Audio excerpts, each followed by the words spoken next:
God made an 8th-day covenant with us, which means that we will transcend and we will rise above because we have the mark of the supernatural and the infinite and the covenant in our flesh. I've been reading about the life of Abraham. And so God calls Abraham. We read about this last week, and God makes a covenant with Abraham. And it's important to remember that God didn't choose the Jewish people, right? He chose an individual, Abraham and his descendants, and he made a nation out of them. But to really understand God's relationship with Israel and the Jewish people and God's plans and purposes, a critical passage is Genesis chapter 15, and this is what it says. Then God said to him, God said to Abraham, I am Adonai who brought you out from Ur of the Chaldeans in order to give you this land to inherit. So he said, my Lord Adonai, how will I know that I will inherit it? That's God's question. That's Abraham's question to the Lord. Then he said to him, bring me a 3-year-old young cow, a 3-year-old she-goat, a 3-year-old ram, a turtle dove, and a young bird. So he brought all these to him and cut them in half and put each piece on the opposite side of the other, but he did not cut the birds. The birds of prey came down upon the carcasses, but Abraham drove them away. And when the sun was about to set, a deep sleep fell on Abraham. Behold, terror of great darkness was falling upon him. Then God said to Abraham, know for certain that your seed will be strangers in the land that is not theirs, and they will be enslaved and oppressed 400 years. But I'm going to judge the nation that they will serve. Afterwards, they will go out with many possessions, but you will come to your fathers in shalom, peace.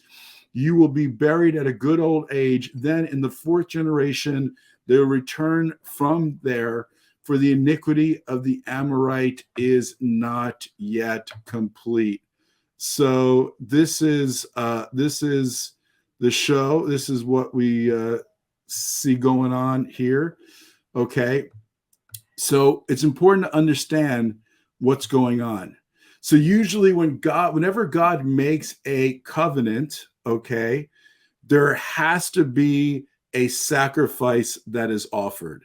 And what's interesting is that biblically, when an ancient Near Eastern tradition and custom, which is the culture in which Abraham was raised and he was familiar with and he lived, we have to understand when nations or individuals entered into covenant, the animals had to be sacrificed, blood had to be spilled, the animals would be cut into, and whatever members of the party were entering into that covenant agreement, meaning that usually most covenants are bilateral, meaning both sides agree to certain terms.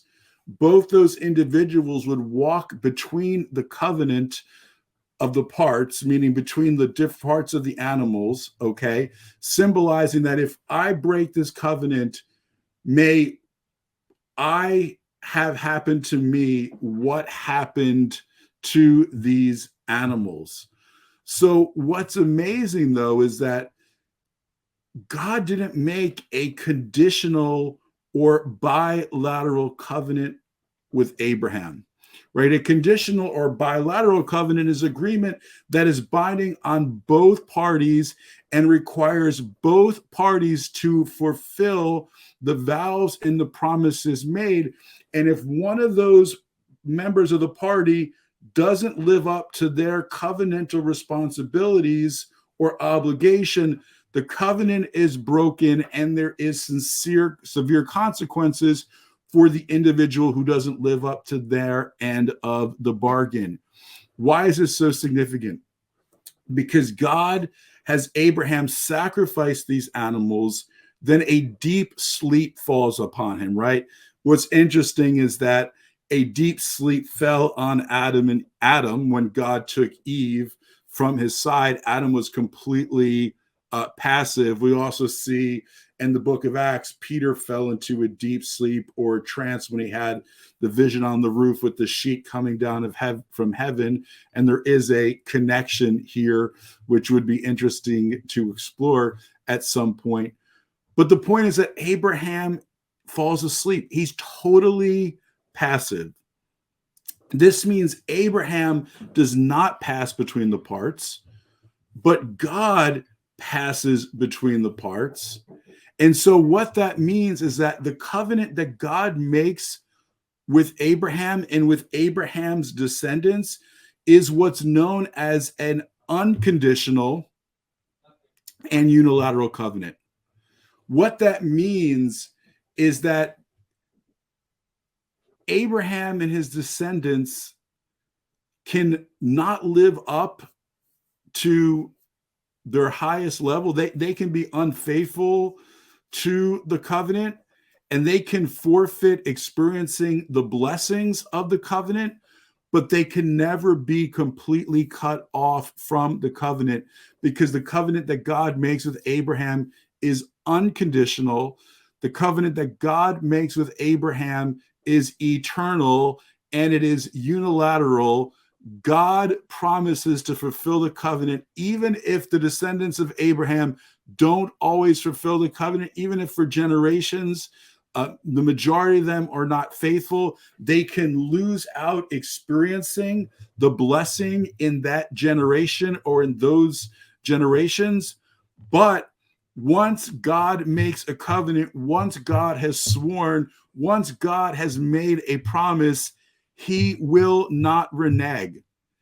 And so what we have to understand is that God's relationship with Israel is pictured as a marriage, okay? Because God makes this covenant with Abraham. He makes this covenant with Isaac. He reaffirms a covenant with Jacob, whose name gets changed to Israel. And then at Mount Sinai, God brings Israel out of Egypt. He brings them to Mount Sinai. There's the 12 tribes of Israel. And at Mount Sinai, the greatest revelation in history, meaning like the most amount of people at one time who encountered God, who literally physically see God and hear his voice, millions of people simultaneously, the greatest historical supernatural manifestation and revelation at Mount Sinai. Mount Sinai is a wedding. Moses is the matchmaker. The clouds over Mount Sinai, that's the wedding canopy. The 10 commandments are the ketubah, the wedding contract, okay? And so God marries Israel at Mount Sinai. And what that means is God will not divorce his people. It says, God says, I hate divorce. If God hates divorce, God isn't going to divorce the original covenant people who he enters into relationship with. But I want to explore this a little bit more, and I want to look at the significance of this. It goes on to say, okay, this, you're 8 days old, must be circumcised, every male throughout your generation, okay? So my covenant will be in your flesh as an everlasting covenant. But the uncircumcised male who is not circumcised in the flesh of his foreskin, that person will be cut off from the people. He has broken my covenant. So God says, I will make a covenant in the flesh. So my covenant will be in your flesh for an everlasting covenant. Listen, everlasting means everlasting, okay? And it's amazing that God, the sign of the covenant that God makes with Abraham and reaffirms with Moses and the children of Israel, okay, the physical sign of that covenant is Brit Milah in Hebrew. It is circumcision, which happens on the 8th day. So there's so many things about this that is significant, right? Why on the 8th day? Because 8 is the number of the kingdom, okay? 7 is the completion of the natural order. 6 days God created the world. On the seventh day he rested. 8 is the number that transcends, that goes beyond the natural. It is the number of the supernatural, right? 8 turned on its side is the number of infinity. In music, an octave, a step up is right with the 8th note. It takes a step up. Okay. It's the reason why Yeshua, Jesus' name, adds up to 888. It's the reason why David is the eighth son of Jesse. It's the reason why Yeshua, Jesus, dies on the 6th day, is in the tomb, okay, for at the end of the 6th day, going into the 7th day, the Sabbath he rested, and he rises on a Sunday, which can be seen as both the 1st day or the 8th day, because 8 is the number of the infinite, of the supernatural breaking into the natural. And so why is that significant? God puts the 8th day sign in the flesh of his people as a supernatural sign that they will always transcend and rise above. Yes, there's been pharaohs and Hamans and Hitlers in every generation, and people have tried to destroy the Jewish people, but have been not successful, because God made an 8th day covenant with us, which means that we will transcend and we will rise above, because we have the mark of the supernatural and the infinite and the covenant in our flesh. Okay. And what's amazing is that because Yeshua rose from the dead on the 8th day, guess what? Not only is Israel an 8th day people, but everyone who believes in Messiah, all the nations of the world that believe upon Messiah, okay, you become B'nai Avraham, you become children of Abraham, and that means that you are an 8th day people, because you are people of the resurrection. And that means you can transcend. Say, I will transcend. I will rise above. I will break through, because that's what he promises each and every one of us. Just like he promised Israel, that promise extends to you, okay, for that supernatural breakthrough. That's why the enemy can try and persecute the church, can try and persecute the believers, just like he persecutes Israel, okay? But you know what? He cannot destroy us, because we are 8th day people. And when you live from the 8, there is a promise that things are going to be great. Okay, so I will live from the 8 and things are going to be great.